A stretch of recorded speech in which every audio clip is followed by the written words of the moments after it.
Bonjour et bienvenue dans cette suite de tutos sur le logiciel d'enregistrement d'écran et de montage ScreenFlow.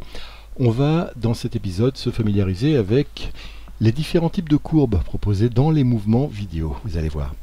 Là par exemple, je vais animer le petit logo en haut à gauche. Je vais par exemple mettre ici une action vidéo que je vais faire durer un peu plus longtemps et en fait je vais grossir le médiateur ici, le logo, et venir le centrer là. Donc, vous voyez l'animation que j'ai créée, c'est simple. Hein. Bon.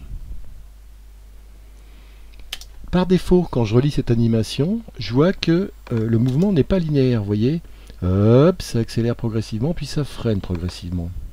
Ça accélère progressivement, et hop, ça se met à freiner comme ça. Alors ce type de courbe, qu'on appelle un départ lent, arrivée lente, est en fait appliqué par défaut, parce que c'est ma courbe favorite, hein, c'est celle que j'utilise le plus souvent, et que je l'ai choisie dans les préférences de ScreenFlow.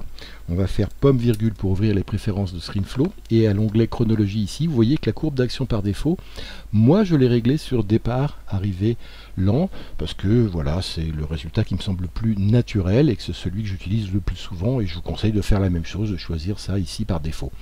Mais, d'abord vous pourriez choisir autre chose par défaut, et surtout on peut changer tout ça. Comment? Clic droit, type de courbe.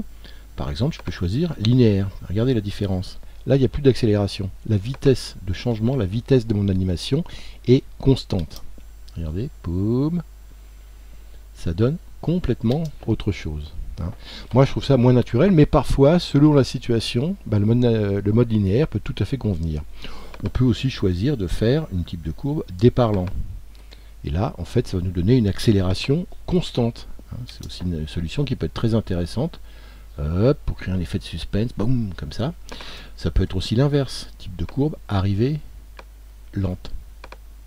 Regardez ce que ça donne, ça part très vite, puis hop, ça freine sur la fin, et hop, tout doucement. Et enfin, il faut tester toutes les... Hein. Bon, moi j'utilise essentiellement départ arrivée lent, mais aussi, si je veux encore accélérer, augmenter l'effet d'accélération et de freinage, je peux choisir départ arrivée lent exponentiel. Regardez, c'est la même chose, mais en plus accentué. Accélération plus violente, hop, et frein plus violent. Vous voyez la différence par rapport à départ arrivée lent. Voilà, c'est pour vous dire que vous avez le choix et c'est à vous de jouer sur ces différents types de courbes qu'on appelle des courbes de Bézier, hein, lorsque c'est des courbes qui ne sont pas linéaires mais qui sont soit exponentielles, soit au contraire logarithmiques, hein, et qui permettent de donner au mouvement un côté plus naturel.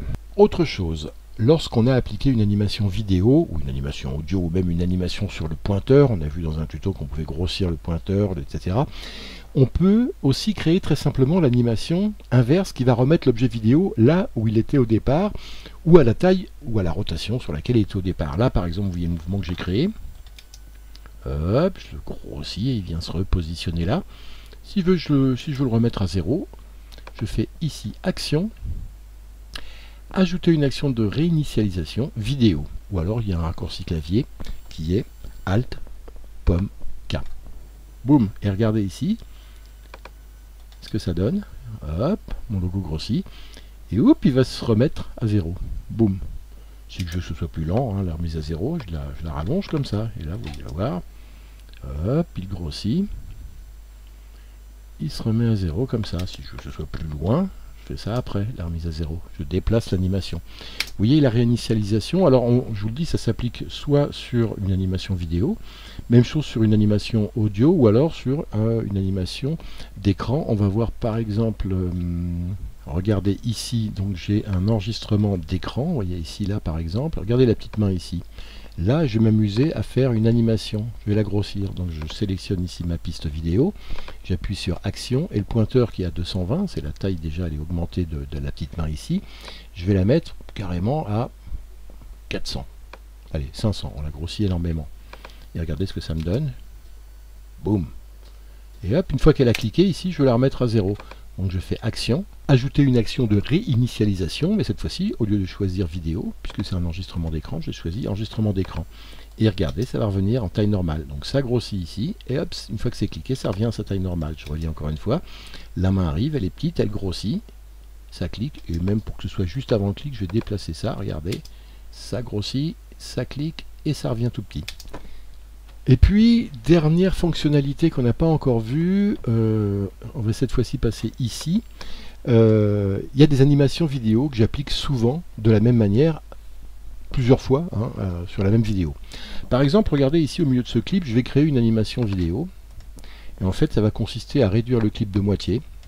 Je le mets à échelle 50% et à le positionner à gauche au milieu, ici, exactement, de l'écran. Hein, comme pour faire un split screen. Eh bien, si je veux recréer cette action plus tard, je vais mémoriser ce mouvement. Je sais que c'est un mouvement, hop, split screen à gauche que j'utilise souvent. Alors je clique droit sur l'animation vidéo ici et je fais créer un modèle d'action. Boum. Et ce nom, je vais l'appeler split gauche.